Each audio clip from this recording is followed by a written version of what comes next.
The Samsung Galaxy A5's cameras have an excess of megapixels that looks great on the bullet point description you will see next to the little guy in a phone shop.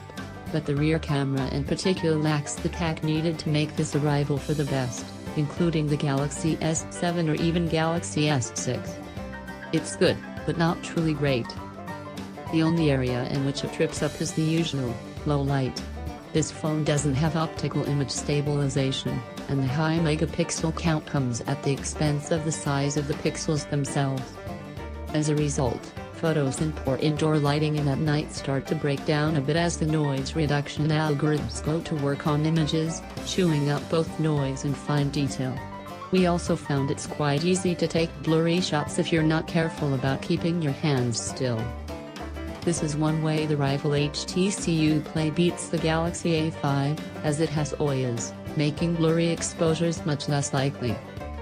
Regardless, we had much more fun using the Galaxy A5 camera than the HTC because it's so much faster to shoot.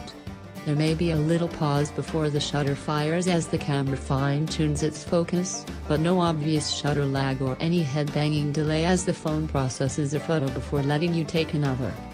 This is what a camera phone should feel like. If you like getting creative with your phone camera, there are better choices, though. The Galaxy A5's manual mode is extremely stripped back, with no control over shutter speed or focusing. As such, it's hardly worth using. In good lighting, the Samsung Galaxy A5's photos are fairly good, but are susceptible to some issues that don't affect the more adept Galaxy S7.